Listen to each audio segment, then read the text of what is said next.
Welcome to the Retro Dungeon. Hey guys, welcome back to the Retro Dungeon. So I got this guy on Facebook Marketplace yesterday. I got a great deal on it. I'm not going to say how much just because it seems to be kind of taboo. But it's an Apple I2C, as I'm sure most of you know. It's in good condition. It's dirty. As you can see, it's very dirty. But the best thing is, and I didn't know this till I got there, but this has the Alps keyboard in it, which is the desirable version. I have I have another 2C, and I also have a 2C Plus, but my other 2C has the standard keyboard in it. Although I spent hours tuning the little springs on that keyboard to where it feels great, even though those keys are relatively garbage. But yeah, so I don't know if this works or anything. The description that was listed on Facebook was old ass Apple computer. That's all he had about it. Came with one cable, and that's it. No power supply or anything. So I'm gonna get it set up and see if it works, and then if not, then we're gonna go through and get it running. All right, we're back here. I got it hooked up. I have a little device that I made. Well, let me clarify. I didn't design this or anything. This is just one I got from the internet. I'll leave a link to it down in the description. But it's called a Smartport-SD. If it'll zoom in here, or if it'll focus. I'm sorry. There you go. It's just plugs into the Smartport for an Apple. It's really good for the 2C, to load up some software. I have the Retro Rewind. It's like a collection of games. I just got to find my Duo Disc cable. All right, let me fire it up and let's see. The last one of these I got, it didn't work right off the bat. It failed to boot, but that was just a resocket or reseating all the chips issue. But let's see. 3, 2, 1. Fire in the hole. And oh, we got nothing. I don't even think I saw power.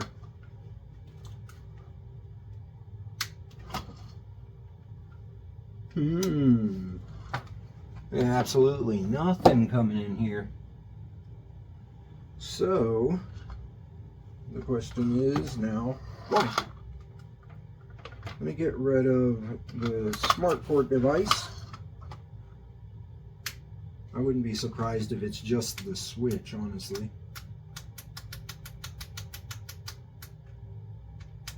Yeah, nothing.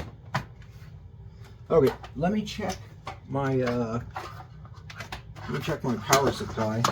Make sure it's still outputting voltage correctly, and then I'll come back and give it another shot if the power supply is not the issue.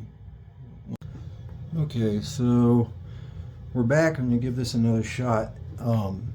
The power supply, the little Apple 2C power brick, had a cold solder joint in it. It worked last time I used it, of course, but not this time. So I had to cut it apart because they're sonically welded or glued together, one of the two. So I had to cut it apart and fix the cold solder joint. Now we'll see if it turns on or not. Here we go. Yep. Look at that. Boots right up. Yeah, so it seems to be working fine. Kind of a bummer because it would have made a good, short repair video, but that's all right. I'm gonna try to boot it back up with the Smartport and see what it does. All right, so we're gonna fire it up here with the Smart-SD plugged in and see what it does.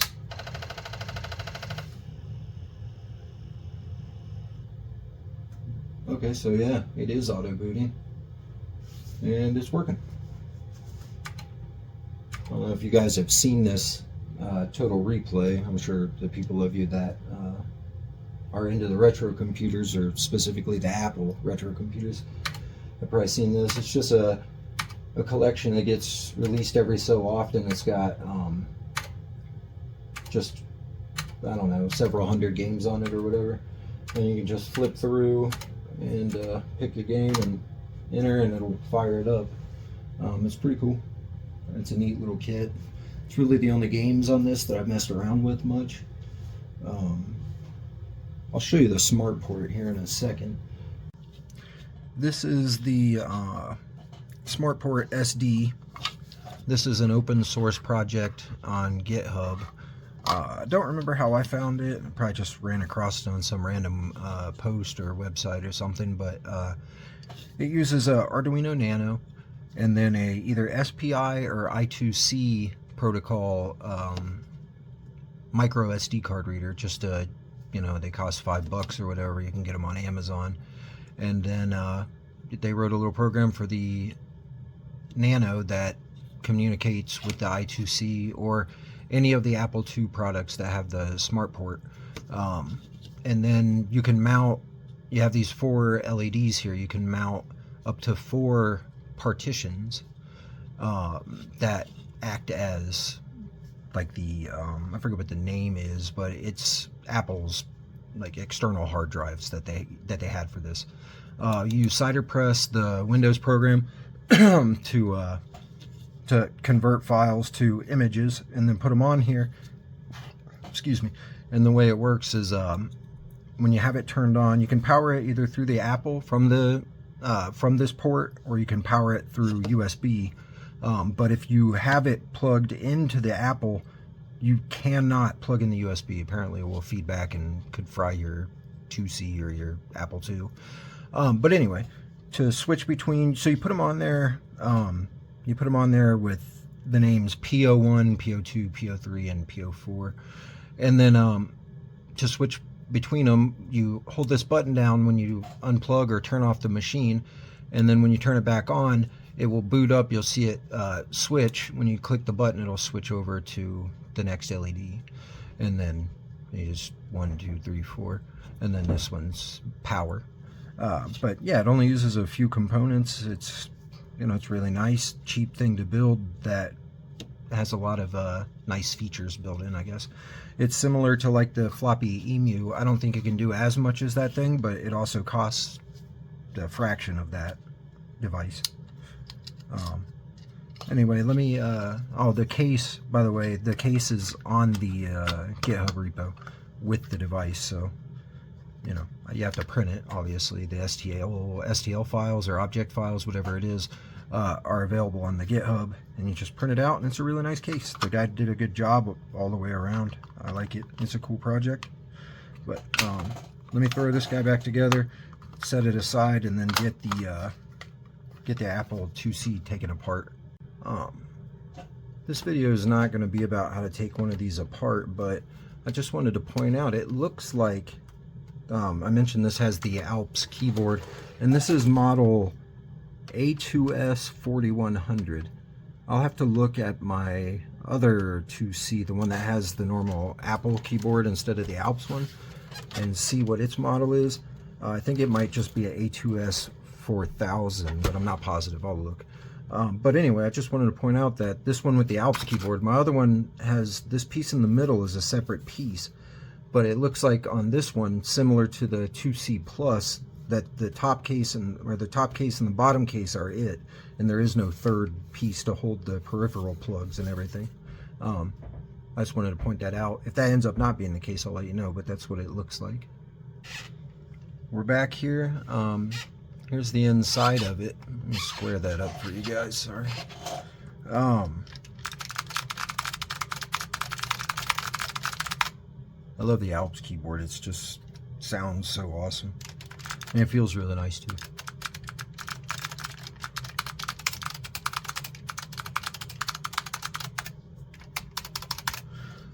All you got to do to take these apart, just lift the front side of it up, and then it slots into the disk drive here and here, and then it's just got a little ribbon cable. The keyboard is filthy. I don't know if you can see some of that grime down in there, but they always are.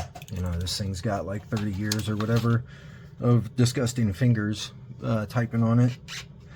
But otherwise, the inside of this machine is very clean. It looks great. The disk drive, it just lifts up, by the way. And then it's got its ribbon cable all the way in the back there. You can just kind of see it through the, well, here's kind of a view. Yeah, I mean, it's very clean in there. It's not, you know, brand new or anything, but I don't think this disk drive got a whole bunch of use. That or it was stored really well, because everything's pretty dust free and clean in here. There's no dust on the board or anything. Belt's in good shape. I won't need to replace it. I have to clean it up, the faceplate on it and everything. It's dirty, of course, and then I'll have to test it. But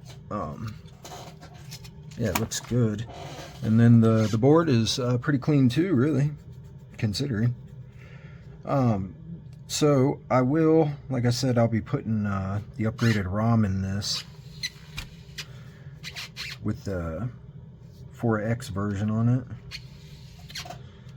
So I think that,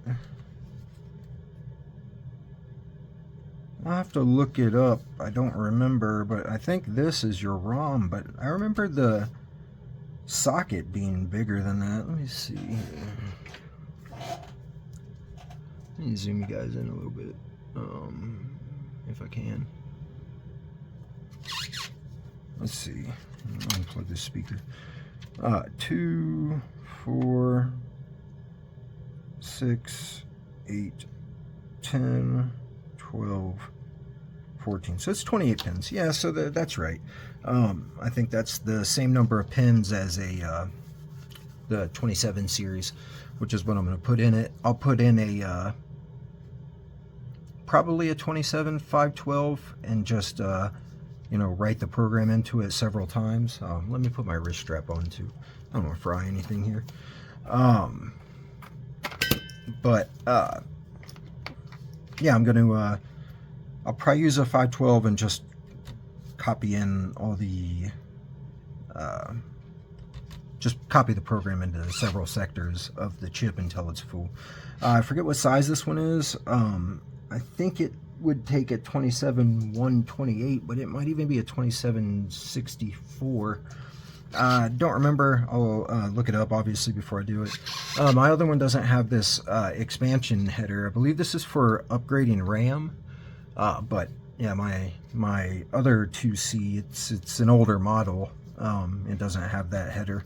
They had another board that went in here and sat under the keyboard, and I think it was a RAM expansion. I can't remember completely.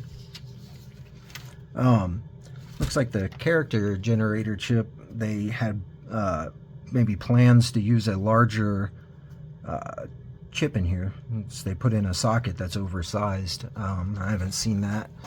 My other 2C does not have that. But the date codes on this, by the way, are 1986, it looks like.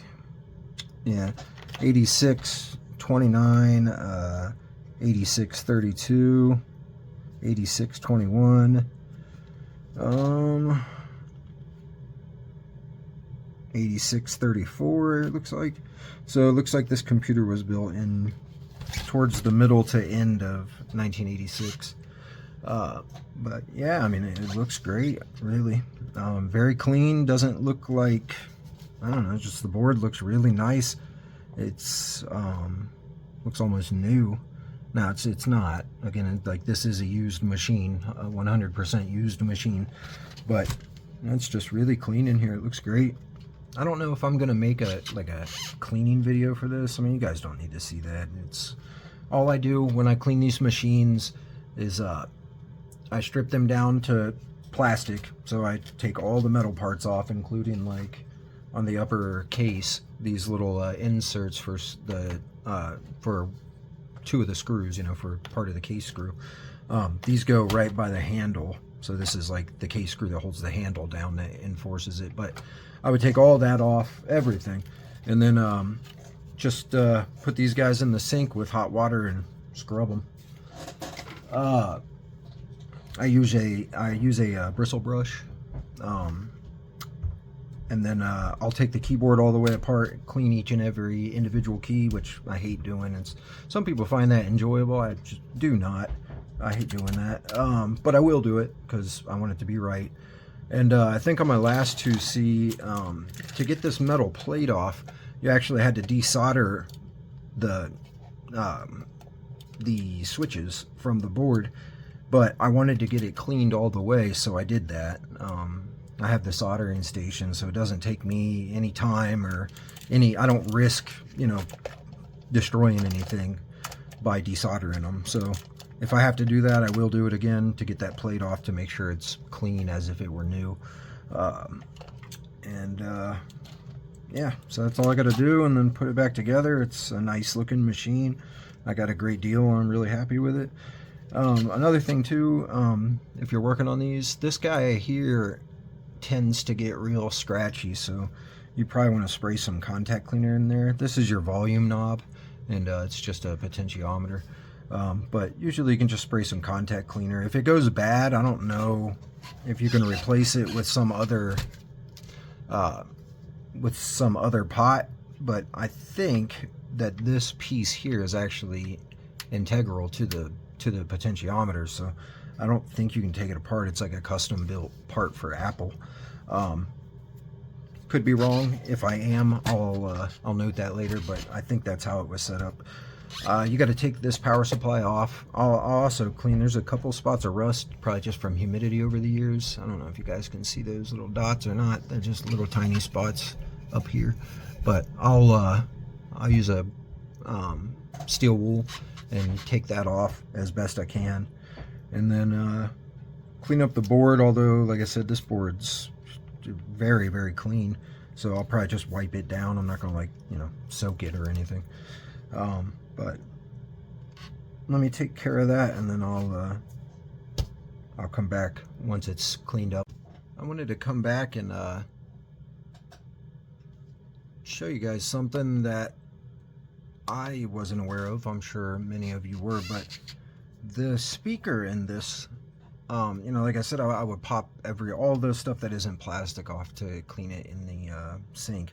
But when I was taking it apart, this speaker is actually plastic welded into the case.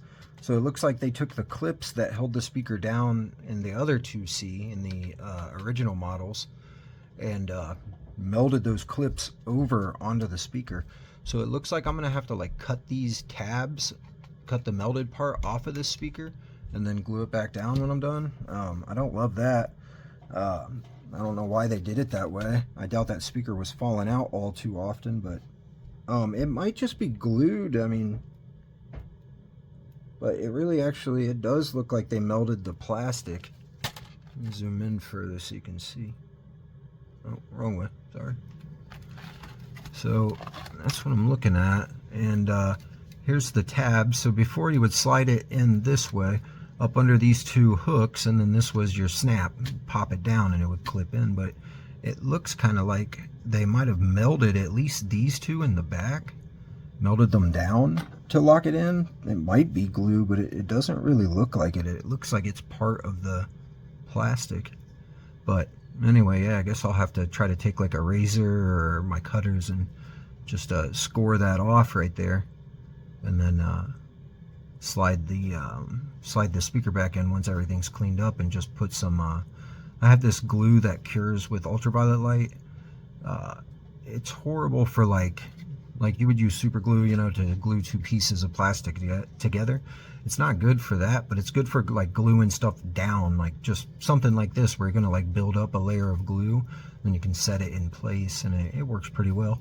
But I'll probably use that, I suppose. I'll try to get it out of here as least destructively as possible, but it looks like I'll probably have to cut that plastic. I don't know why they did that. I wish they hadn't. I hate doing anything to these machines that's not stock. I hate cutting them. I won't drill holes in my cases to put new connectors.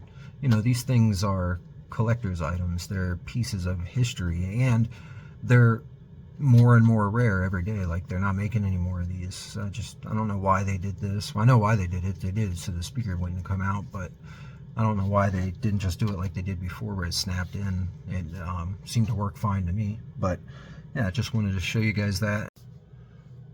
Okay, here's the end product after cleaning. It's a few days later. I've had other stuff to do, but you can see, you know, all the stains that were on it, they came off. It cleaned up really well. I'm very happy with how it looks.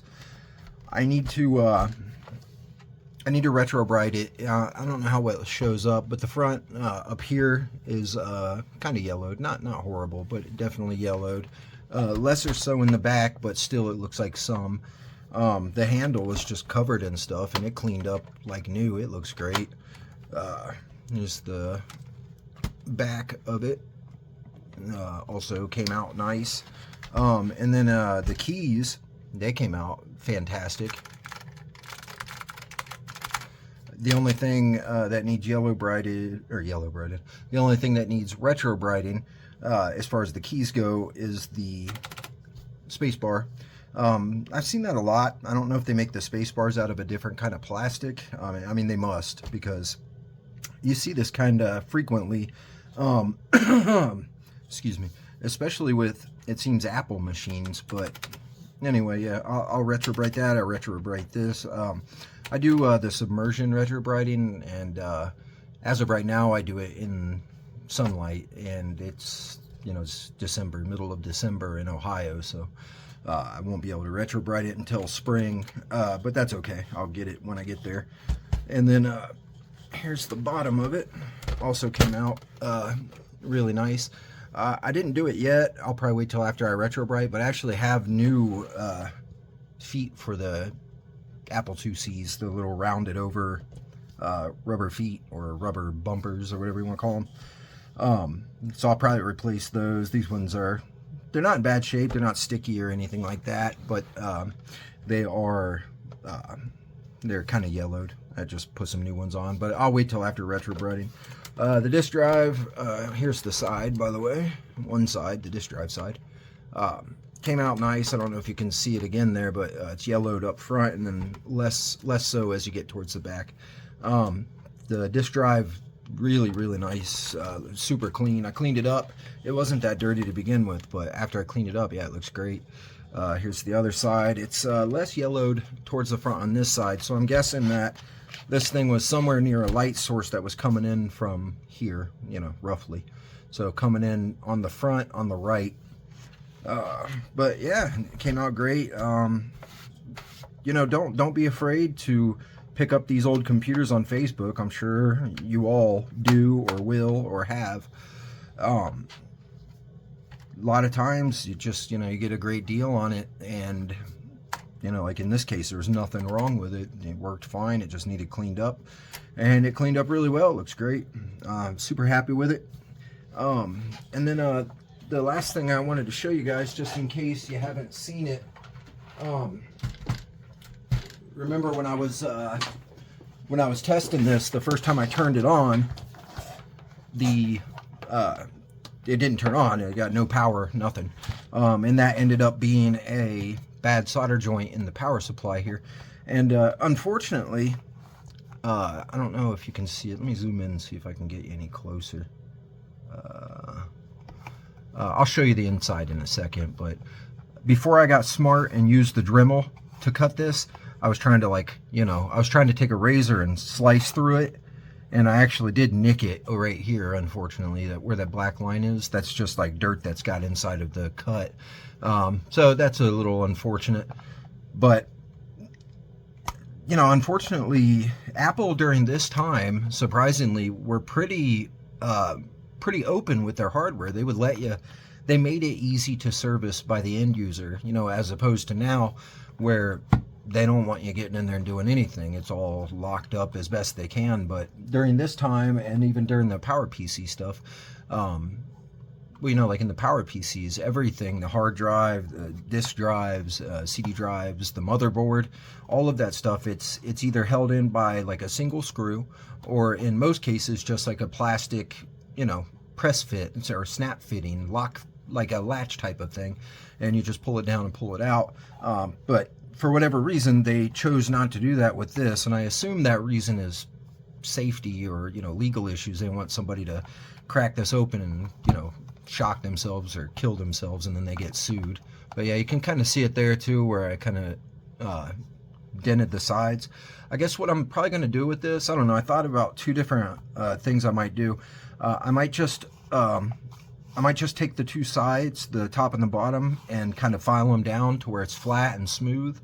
And then if you look inside, here's the inside, by the way. I'll take it out all the way so you can see. But this little circle here is a raised part, and this applies pressure to the transformer to hold this thing together. So what I'm thinking I might do is trim this off, take out any of the bits that are holding stuff down, trim them down, and then to the same degree, the same amount, trim this, like file it down, so I can get these two halves to mate up flat against each other. There was a small gap here before, that's why it doesn't close all the way. There was a little, you know, where it was glued together basically, inside of this gap there was, you know, it was connected. So when it's totally together, there is a gap about this big. But I'm thinking about, you know, filing and sanding it down until I can get this gap to close completely, and then just I don't know how I'm going to you know, reattach it. I don't think I want to glue it, and if I do, I just want to use a little bit of glue that will hold it on, you know, just through regular handling, but not to where I have to like pry on it and fight with it to get it open again if I need to. These do have a fuse in it, which is funny that, you know, they even bothered putting a fuse in here, given the fact that you can't change the fuse. I mean, it's for safety, I guess, not to protect the equipment, but to protect the user and you know, prevent fire or whatever. But it's just kind of funny, they, you know, they put a fuse, but you can't replace it without tearing the thing up. But anyway, once you cut them in half, I ended up eventually coming to the bright conclusion. I have like a very, very thin, small saw blade for my Dremel tool, and after failing to cut it open with a razor, I just took the razor and tried to, you know, score it and score it and score it, but it was thick enough that it was just taking forever. And then I slipped a couple of times and left these marks that made me a little bit ill. So I switched to that saw blade, and then I was able to just, you know, quickly cut around the groove, and I did pretty good. I didn't really miss any and like nick the case. If I'd have done that to begin with, it would have looked great, unfortunately, but you know, live and learn. But yeah, once you take them apart, all you got to do is, these pop out and strain reliefs. They're basically the same on both sides. And then the board just pops out of here. It's just sitting in there, I say, as I struggle to get it out. Came out easy the other day. Let's see here. What is holding it? I guess it's stuck on that. There we go. Get that out. There we go. Yeah, so it doesn't, here's the bottom. It's got like risers in it, but they don't grab the board. So any of that there was just friction, you know, between the components, the board and everything. But yeah, so the problem with this, it wasn't a blown fuse or anything. Like I said, I've used this before. It works, or it worked before I tried it the other day. So I guess just from that small amount of handling, I ended up, you know, breaking free that loose solder joint. So the joint that was fractured, that was making it not work, was this right here. And this is one side of the transformer to the PCB. And it just, you know, had a bad joint. I just touched it up with a soldering iron. I went ahead and touched everything else up too, because I don't want to, you know, once I close it, I don't want to have to open it again. Also, when I was cutting or whatever, I accidentally pulled this piece of lamination for the transformer out, but that's not really that big of a deal. It might affect its efficiency to some minor extent, but not anything, you know. I tried as best I could to get it flat, but I didn't take the board off and like try to hammer it or anything. I just tried to push it. It sprung back out, and I left it because it's not critical by any means. And then there is a well, it's not a Rifa. It's a different brand. No, as a matter of fact, you know what? That is a Rifa. So I'll cut this out. You know, I looked at this the other day, and I guess the logo looks different or something. I didn't realize it actually was a Rifa, sorry, Rifa branded safety cap. I think I have some of these. This is a 0.01 microfarad capacitor. It's a X-type safety cap, or safety filter cap. You want to get that out of there because that thing's going to blow up eventually. Looking at it, it's hard to see in the camera, I'm sure, but let me see here. Oh, wrong way, sorry. There are some cracks forming in the plastic. I don't know if you guys can see that. Yeah, maybe right there. Cracks there and all that. And I don't know if it's like humidity that gets inside of them over time or what it is, but they will fail and they blow up and they stink. Hopefully I have some other ones. If I don't, it's fine without that. This is really to stop this transformer from backfeeding into the grid or into your house's electricity. But the way things are right now, it's not going to make any kind of a difference. It's not going to, like, you know, cause your TV to not work or something. So if I don't have it, I'll just cut it out. I'll order some. I will eventually replace it, but you can run it without this and it's not going to, you know, it's not going to cause Armageddon or anything. But yeah, that's, you know, this is just a simple, unregulated, full wave bridge rectifier, and that's it. And it goes into the 2C, and the 2C does the, well, the 2C's got its own power supply inside of it that does the regulation and the rest of the rectification and filtering and all that. This is just a super simple, cheap power supply. I don't know if they were cheap, you know, back in the day. Maybe these were. Maybe that's why maybe that's another reason they didn't make them serviceable, because they were just dirt cheap. You could just buy a new one, but I'm not sure. And generally anything that has that Apple on it is not dirt cheap, but who knows. But yeah, I think that's it for this video. I just wanted to show you guys this while I had it out, in case some of you hadn't seen the inside of one of these and what you're looking at here. Just a simple, huge transformer strapped to a couple of diodes and a capacitor to try to smooth it out and fill in the dips. But all right, yeah, thanks for watching. I hope you enjoyed it, and please, you know, like, subscribe, share this with any of your friends and buddies that might be interested in this kind of content, and we'll see you in the next one. All right, real quick here, I thought it might be a good idea to actually show you it working now that, you know, I've done the cleaning and installed the ROM4X. I'm going to boot it up in the ROM4X menu. You do that by holding the closed Apple down while you turn it on, and then that's the menu for ROM4X that you get. It gives you options. You can go right into the monitor, reboot the system, zero the RAM card if you have it, and then reboot. Do the diagnostics. You got the RAM card diagnostics, again, if you have it. Boot into the Smartport, boot into the external drive or the internal drive. And then, yeah, so there you go. It's good to go. The other thing is, that's what I was going to say. If you have the ROM4X, the other way you can tell without going into that menu is it will boot to basic, which is the default behavior for the 2C Plus, but it wasn't the default behavior for the 2C. It booted into the monitor, I think.